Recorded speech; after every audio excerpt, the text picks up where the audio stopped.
The iron manacles bit into Abigail Thompson's delicate wrists as she stumbled through the dusty main street of Silver Creek, Montana Territory, 1876.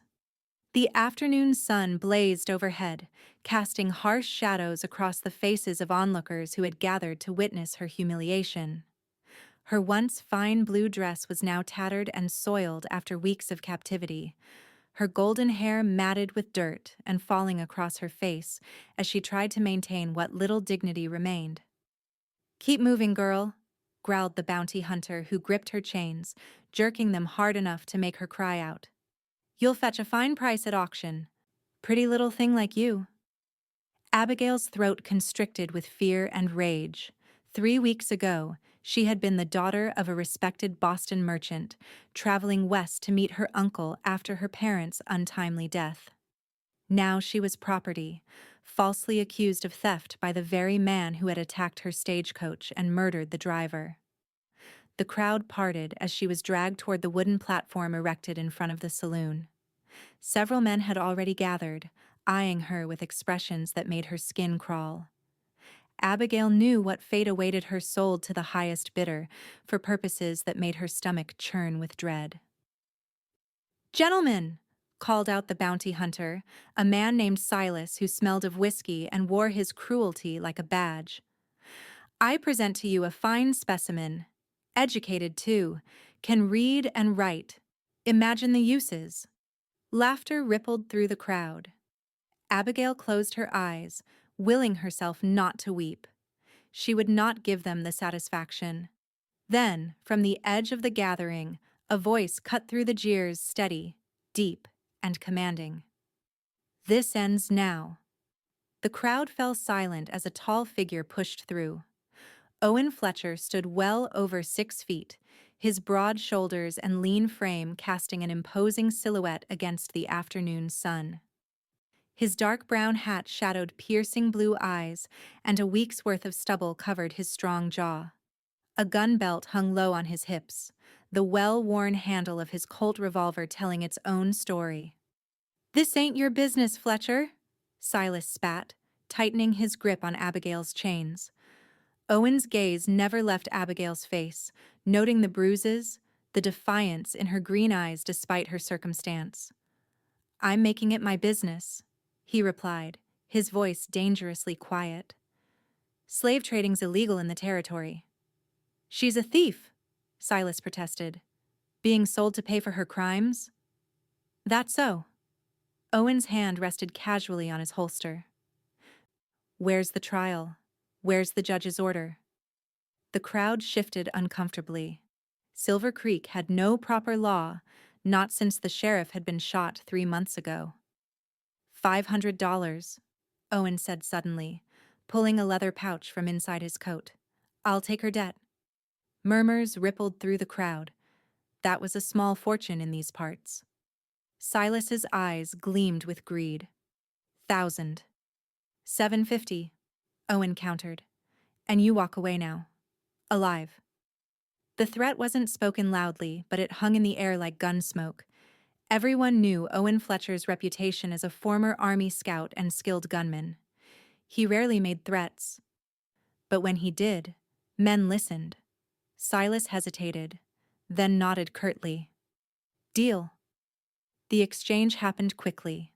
Money changed hands, and the key to Abigail's shackles was roughly pressed into Owen's palm. With gentle hands that belied his intimidating presence, he unlocked her manacles, his fingers briefly touching the raw skin of her wrists. "Can you walk?" he asked quietly, for her ears alone. Abigail nodded, though her legs trembled beneath her.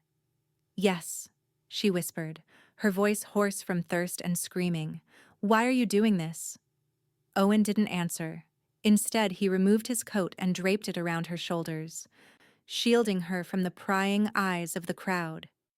"Come with me," he said simply, guiding her toward a chestnut mare tethered nearby.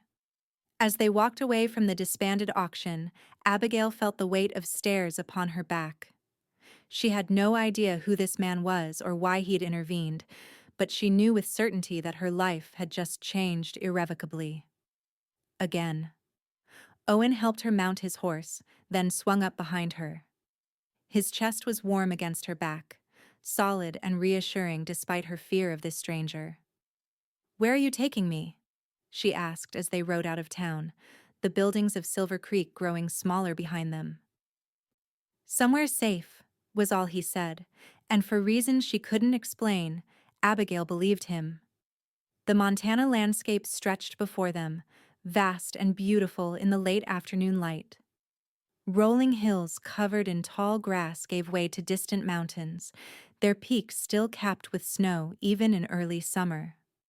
Owen guided his horse along a narrow trail that wound through a stand of pines, the scent of sap and earth replacing the stench of the town. After an hour of riding in silence, they crested a hill, and Abigail gasped at the sight below.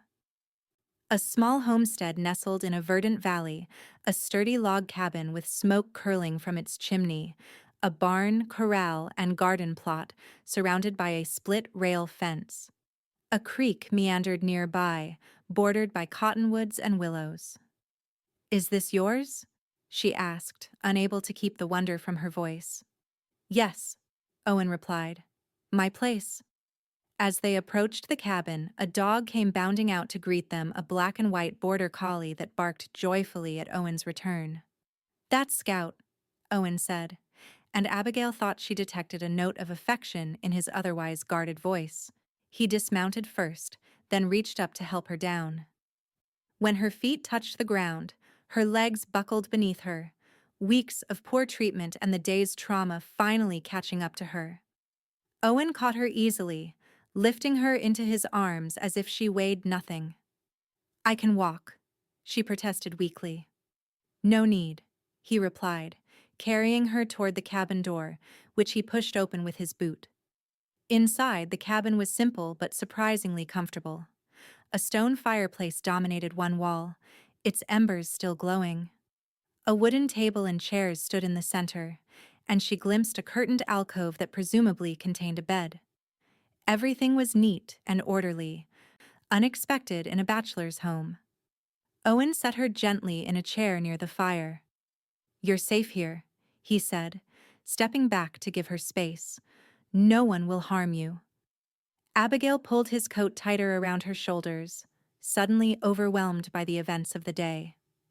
"Why?" she asked again. "Why would you spend so much money on a stranger?" Owen moved to the stove, where a pot of something simmered. He ladled stew into a bowl and placed it before her with a piece of cornbread. "Eat first," he said. "Then we'll talk."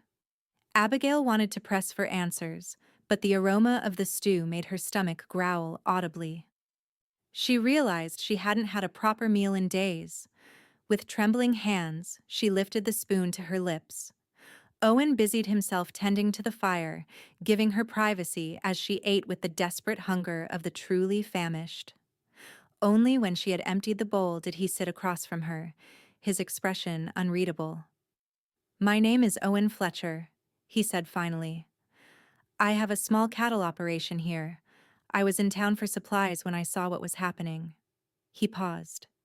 "I don't hold with slavery or forced servitude of any kind. Never have." "I'm Abigail Thompson," she replied. "I was traveling from Boston to Montana to live with my uncle after my parents died. Our stagecoach was attacked 3 weeks ago. The driver was killed, and Silas, he took me. Said I was a thief who stole from the other passengers." She swallowed hard. "There were no other passengers." Owen's jaw tightened. "Silas Ryan is known in these parts. A bounty hunter who sometimes creates his own bounties." "What happens now?" Abigail asked, meeting his gaze directly. "Have I traded one owner for another?" Owen's expression darkened. "You're not property, Miss Thompson. The money was to get you away from there, nothing more. Once you're rested, I'll take you to your uncle's place." Relief washed over her, followed quickly by doubt. "My uncle's homestead is near Bozeman, but I'm not certain he'll still want me there. After everything that's happened." "What do you mean?" Abigail looked down at her hands. 3 weeks in the company of a man like Silas. People will talk. My reputation.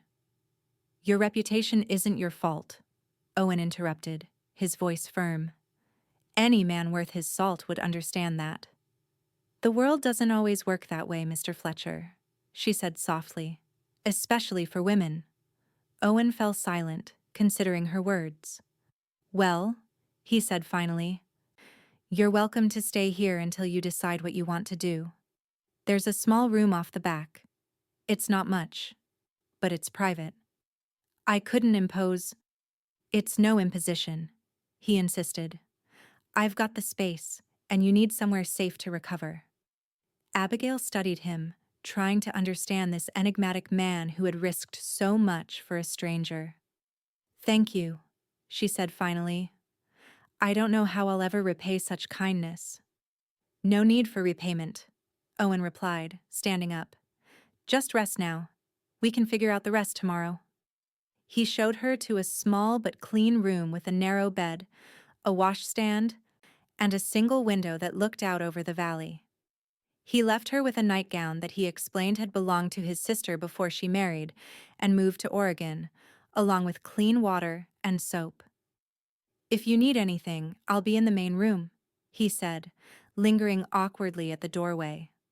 Lock the door if it makes you feel safer. After he left, Abigail did exactly that, though she realized the gesture was more symbolic than necessary.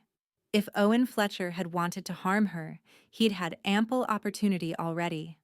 Alone at last, she stripped off her filthy dress and washed herself thoroughly, scrubbing away weeks of grime and fear. The water in the basin turned gray, then black. When she was clean, she slipped the borrowed nightgown over her head, marveling at the feel of clean fabric against her skin. She sat on the edge of the bed, combing through her tangled hair with her fingers, trying to make sense of the day's events. Hours ago, she had been facing a life of degradation and misery. Now she sat in a clean room, with a full stomach, under the protection of a man who asked nothing in return. It seemed too good to be true, and in Abigail's experience, things that seemed too good to be true usually were, but exhaustion won out over caution. She crawled beneath the quilt and was asleep within moments of her head touching the pillow. In the main room, Owen Fletcher sat at his table, cleaning his revolver by the light of a kerosene lamp. Outside, an owl hooted softly, and the creek burbled its endless song. He thought about the woman sleeping in his spare room, her courage, her dignity even in chains, the fierce intelligence in her green eyes. He hadn't planned on bringing anyone back to his solitary homestead. For 3 years, he'd lived alone here, save for Scout and his livestock, healing from wounds both physical and spiritual left by the war and his time scouting for the army. Yet something about Abigail Thompson had compelled him to act. Perhaps it was the echo of his sister in her another educated Eastern woman thrust into the harsh realities of the frontier. Or perhaps it was simply that he couldn't stand by and watch an innocent person suffer when he had the power to prevent it. Either way, Owen knew his peaceful, orderly life had just become considerably more complicated. He reassembled his colt with practiced hands, wondering what the coming days would bring. Abigail woke to sunlight streaming through the small window and the unfamiliar sound of birdsong. For a moment she was disoriented, expecting to find herself in Silas's camp or some squalid room. Instead, she was surrounded by clean sheets and the scent of pine. Memory returned in a rush: the auction, Owen Fletcher's intervention, this cabin in the valley. She sat up slowly, testing her body. Every muscle ached from weeks of rough treatment and yesterday's long ride, but for the first time in nearly a month, she felt human again. A soft knock at the door startled her. "Miss Thompson?" Owen's deep voice called. "There's breakfast when you're ready, and I've left some clothes outside your door that might fit you." "Thank you," she replied. "I'll be out shortly." True to his word, she found a folded stack of clothing outside her door, a simple cotton dress, somewhat worn but clean, and undergarments that must have also belonged to his sister.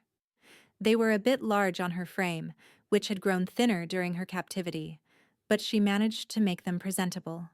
When she emerged, she found Owen at the stove, frying bacon and eggs. Scout lay by the hearth, thumping his tail in greeting. Sunlight filled the cabin, revealing details she'd missed in the previous evening's dim-light handmade bookshelves filled with volumes, a fiddle hanging on one wall, carefully crafted furniture that spoke of skill and patience. "Good morning," Owen said, glancing up. His expression softened slightly at the sight of her. "You look better." "I feel better," she admitted, self-consciously touching her hair, which she'd managed to braid with a piece of string. "Thank you for the clothes." He nodded, transferring food to 2 plates. "Hope you're hungry?" They ate together at the table, an oddly domestic scene that belied their status as virtual strangers. Owen explained that he needed to tend to his cattle and other chores, but that she should rest and recover her strength. "You're welcome to anything in the cabin," he said. "Books, food, whatever you need." "I'd like to help, actually," Abigail said, surprising herself with the offer. "I'm not accustomed to idleness, and I'd rather keep busy." Owen studied her for a moment, then nodded. "If you're sure you're up to it. There's always work to be done." The day passed in a haze of simple tasks. Abigail gathered eggs from the small henhouse, weeded the garden plot, and helped prepare lunch. In Boston, she'd been educated in literature, music, and the social graces expected of a merchant's daughter, but practical skills had never been emphasized. Still, she was a quick learner and determined to be useful. Owen worked with his small herd of cattle, mended fences, and chopped wood. He moved with the easy confidence of a man accustomed to physical labor, stopping occasionally to check on her or offer guidance on a task. He spoke little, but Abigail found his silences companionable rather than awkward. As evening approached, they sat together on the cabin's small porch, watching the sunset paint the valley in shades of gold and crimson. Scout lay at their feet, content after a dinner supplemented by scraps from their plates. "It's beautiful here," Abigail said softly. "So peaceful." Owen nodded. "That's why I chose it. After the war and my time with the army, I needed quiet." "You fought in the war between the states?" she asked. "Union cavalry," he replied, then stayed on as a scout afterward. "Saw too much killing on both sides." He paused. "Your family?" "My father was a merchant, too old to fight, but he supplied the Union forces." She hesitated. "He and my mother died in a fire this past winter. Our home and his business, everything was lost." "I'm sorry," Owen said, and she knew he meant it. "That's why I was traveling to my uncle's homestead. He's my only remaining family." Abigail wrapped her arms around herself, suddenly chilled despite the mild evening. "I should write to him. Let him know I'm alive at least." "There's paper and ink inside," Owen offered. "I ride into town every couple of weeks. I can post a letter for you next time." Abigail tensed at the mention of town. Will Silas still be there?" Owen's expression hardened. "Not if he's smart. But don't worry about him. He won't trouble you again." The certainty in his voice reassured her, though she wondered what history lay behind it. There was so much about this man she didn't know, and yet she felt safer with him than she had with anyone since her parents' death. "Mr. Fletcher," she began hesitantly. "Owen," he corrected. "Just Owen." "Owen," she amended with a small smile. "I want to thank you again for what you did yesterday. Not many men would have intervened, especially at such cost." He looked away, uncomfortable with her gratitude. "Any decent man would have done the same." "We both know that's not true," she replied quietly. "Decency seems in short supply these days." Owen was silent for a long moment. "I have a sister," he finally said. "Elizabeth. She's in Oregon now with her husband. But I've seen how the frontier treats women without protection. I couldn't—" He trailed off, then shrugged. It was the right thing to do. They sat in companionable silence as darkness fell and stars appeared one by one in the vast Montana sky.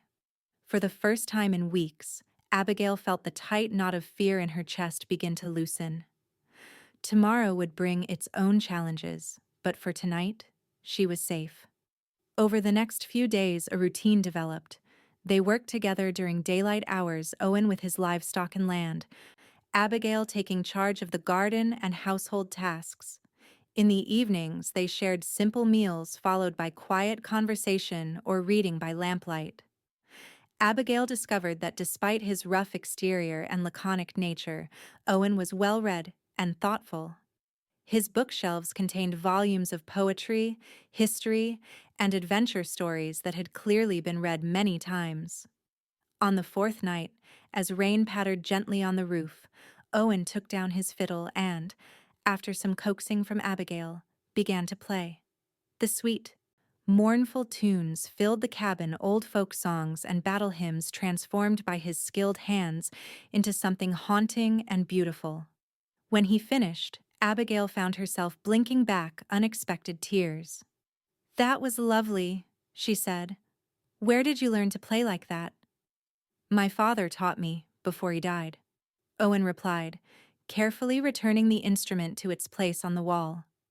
Music was the only gentleness in him. Something in his tone told Abigail not to press further. Instead, she shared stories of her own childhood in Boston, the busy wharves where her father's ships docked, the libraries and concert halls, the changing of seasons in the common.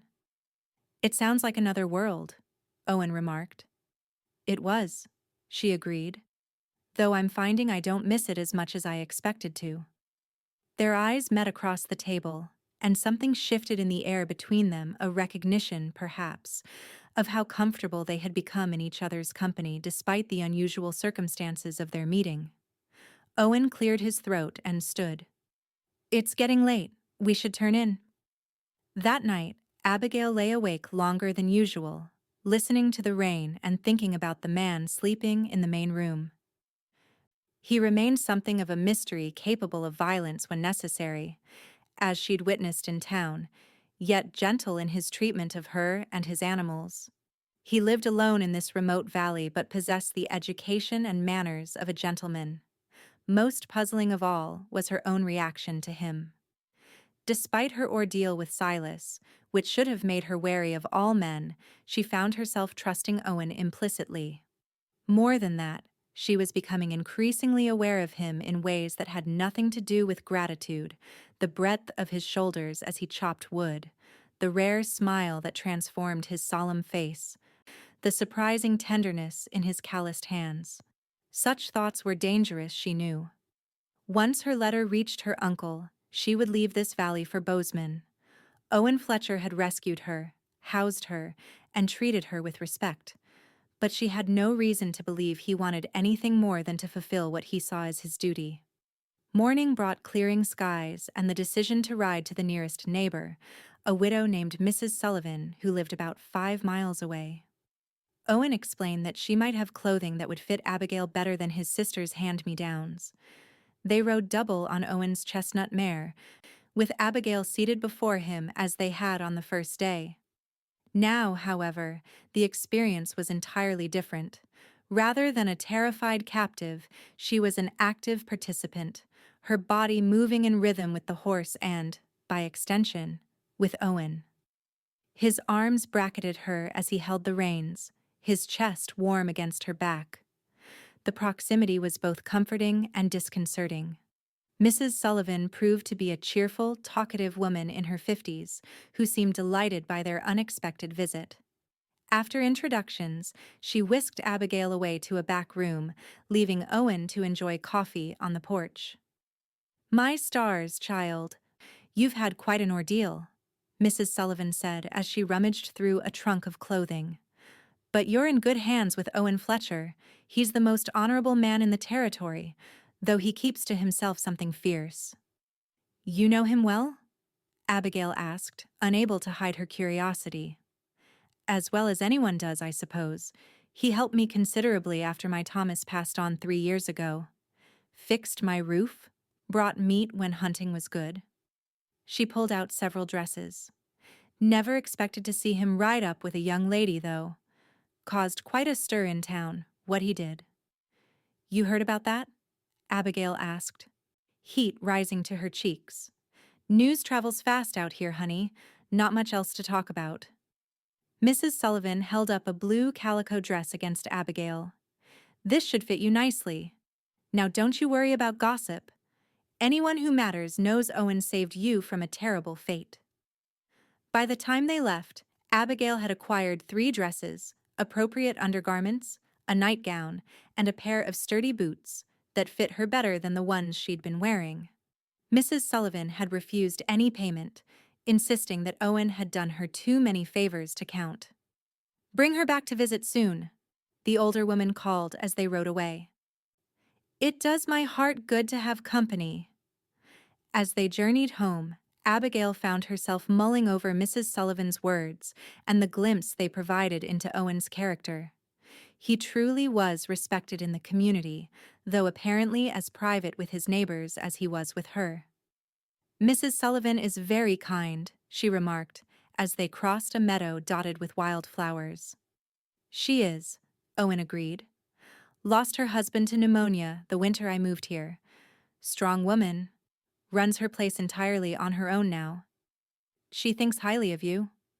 Owen made a non-committal sound. She exaggerates my help. I doubt that, Abigail said softly. After a moment, she gathered her courage to ask something that had been on her mind. Owen, what will you do when I leave for my uncle's?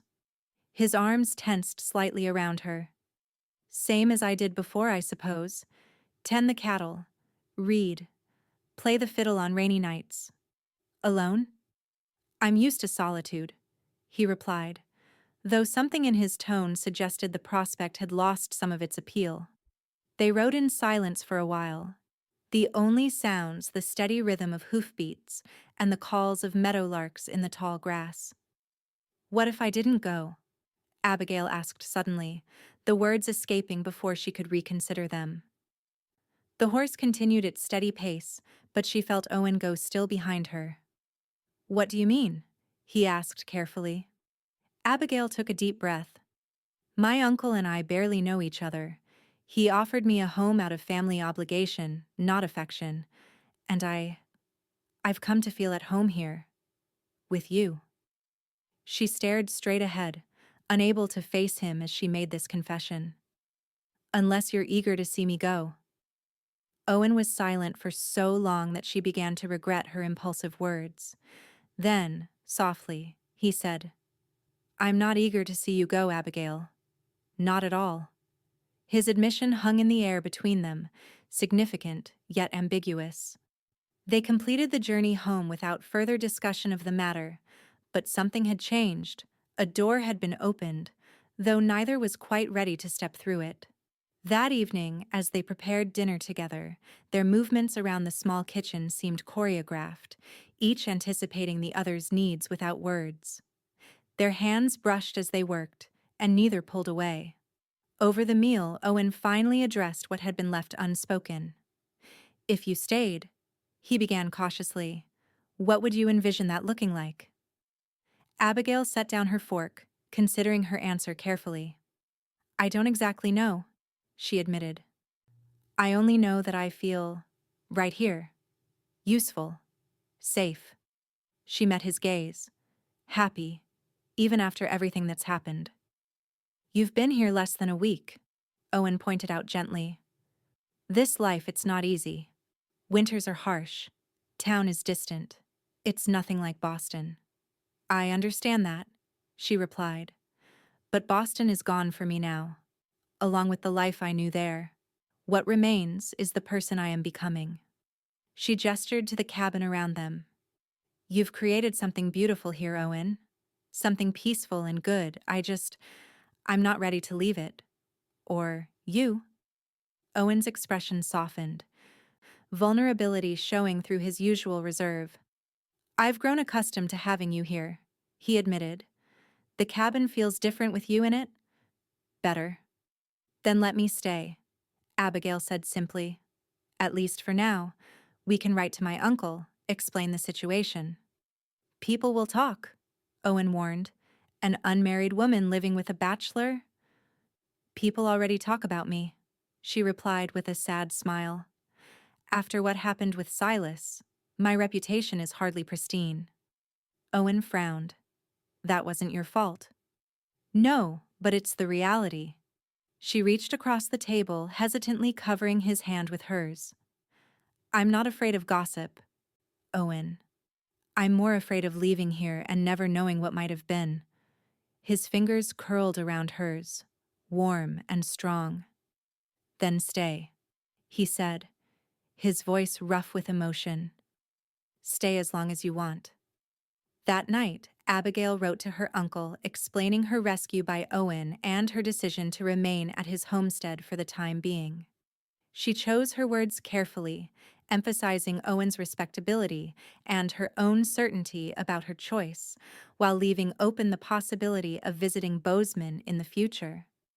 The letter posted, they settled into a new phase of their relationship, no longer rescuer and rescued, nor simply two strangers sharing space, but something more complex and promising. They maintained separate sleeping quarters, mindful of propriety despite their isolation, but their days were spent in increasing companionship. Owen taught Abigail to ride properly on a gentle mare he purchased from a neighboring ranch.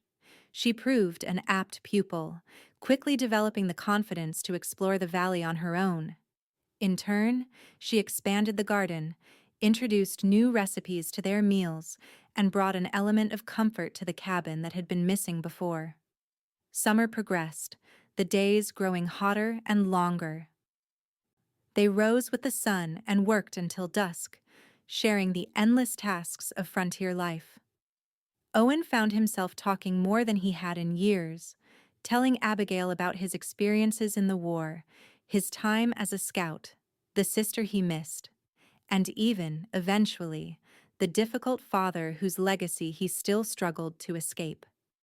Abigail shared her own stories, her sheltered upbringing, her love of literature and music, her parents' dreams for her future, and her own ambitions, which had always extended beyond the traditional expectations for women of her class. I was supposed to marry a business associate of my father's, she confessed one evening as they sat by the creek, feet dangling in the cool water. A man twice my age whom I'd met only twice. The fire that took my parents also freed me from that fate. As terrible as that sounds. It doesn't sound terrible, Owen assured her. It sounds honest. On a particularly hot afternoon in late July, they rode to a hidden pool fed by a mountain spring that Owen had discovered years earlier. Surrounded by cottonwoods and willows, it offered a secluded spot for swimming and relief from the relentless sun. It's beautiful, Abigail breathed, dismounting and approaching the crystalline water. Owen had brought towels and a change of clothes for each of them. With gentlemanly discretion, he retreated behind some trees to allow her privacy for swimming. Abigail hesitated only briefly before stripping down to her chemise and drawers and wading into the pool. The water was cold enough to make her gasp, but gloriously refreshing after the dusty ride. She ducked her head under, emerging with a delighted laugh that echoed across the water. "Owen," she called, "aren't you joining me?" After a moment, he appeared, wearing only his trousers. Abigail tried not to stare at his bare chest, tanned and muscled from years of physical labor, but found her gaze drawn to him nonetheless. A scar ran across his left shoulder, likely from the war, but it did nothing to diminish his powerful presence. He dove in cleanly, surfacing with a shake of his head that sent water droplets flying. For the first time since she'd known him, Owen looked truly carefree, the solemn lines of his face softened by simple pleasure. They swam and splashed like children, their laughter mingling with the sounds of birds and rustling leaves. When they tired, they sat on sun-warmed rocks at the pool's edge, letting the summer heat dry their skin. "I never thought I'd feel this way again," Owen said suddenly, looking out over the water. What way? Abigail asked, turning toward him. Happy, he replied simply. After the war, I thought that part of me was gone for good. Abigail's heart swelled at his words. Impulsively, she reached out to touch his face, tracing the line of his jaw with gentle fingers. Owen caught her hand in his, pressing a kiss to her palm that sent a shiver through her despite the warmth of the day.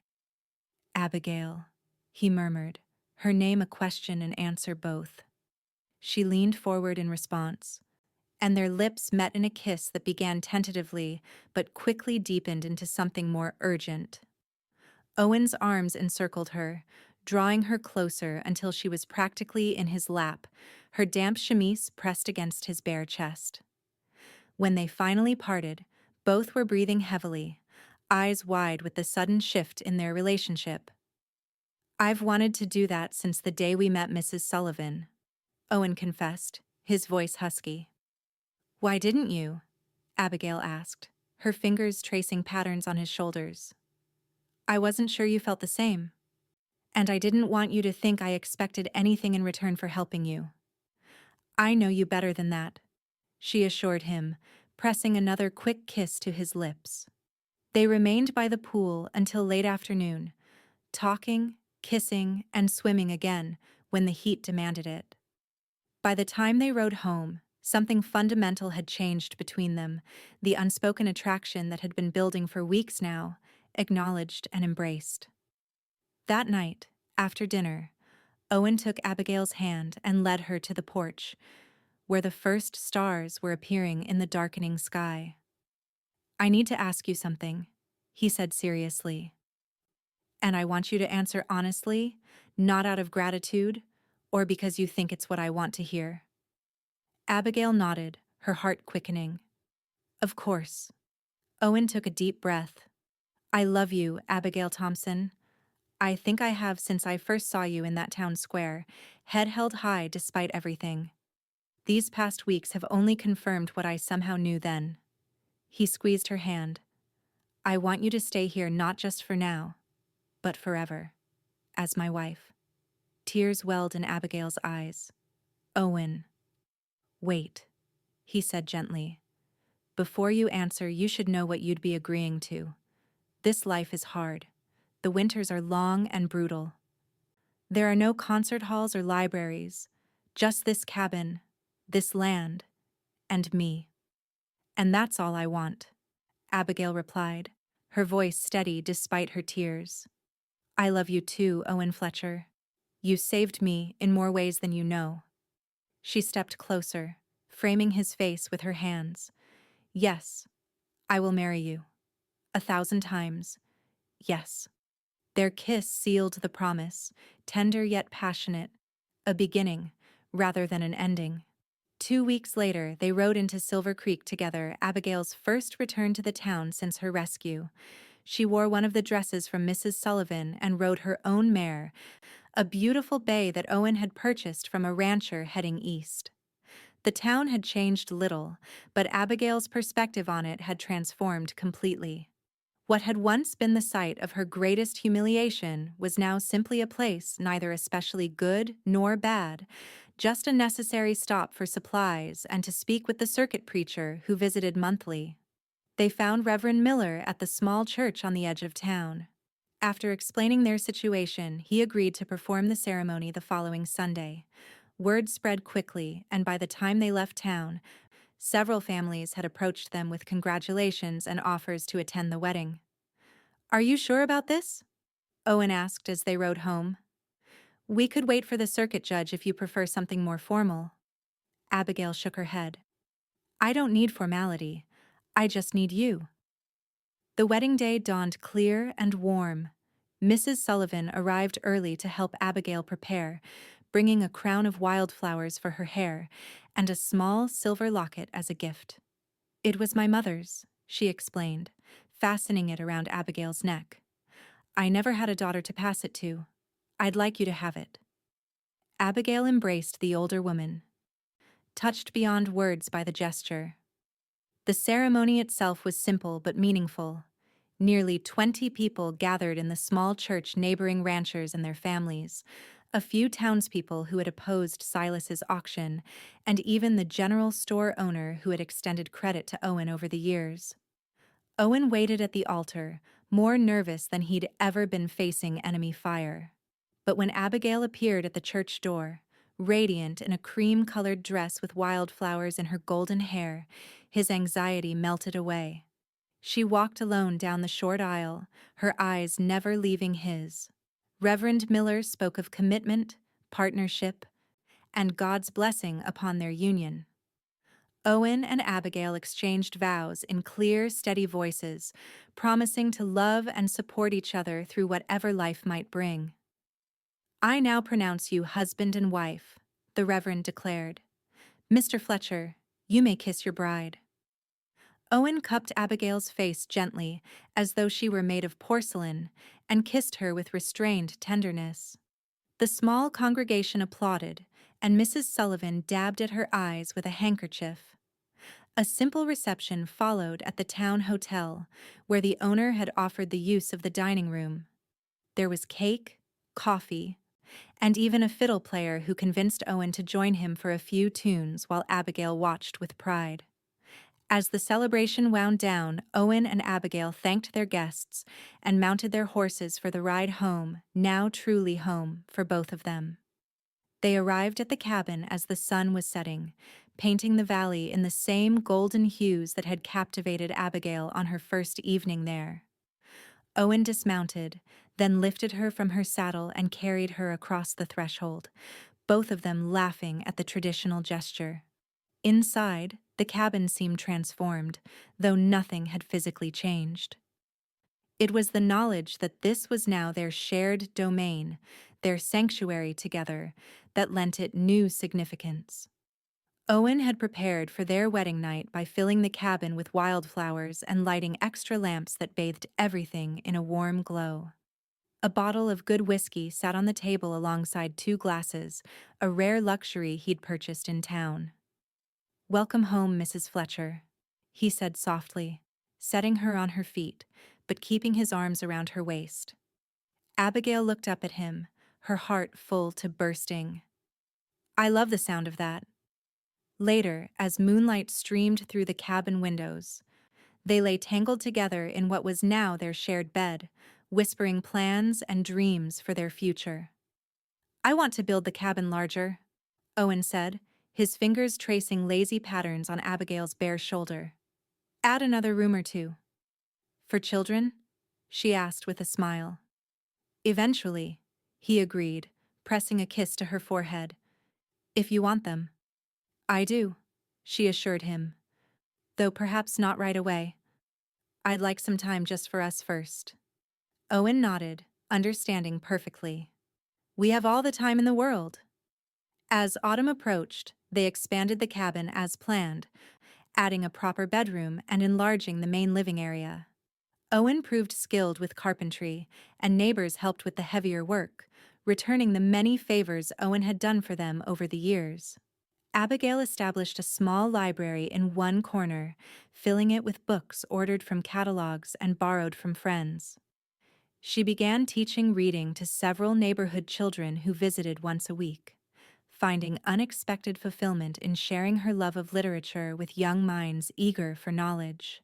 Their first winter as a married couple tested them with blizzards, frozen pipes, and days when venturing outside was nearly impossible. But the cabin was warm, their pantry well-stocked, and the long evenings filled with conversation, music, and the deepening of their bond. By spring, Abigail suspected she was with child, a suspicion confirmed by Mrs. Sullivan, who had experience in such matters. Owen's reaction to the news was everything she could have hoped for, joy mingled with protectiveness, and a touching uncertainty about his ability to be a good father.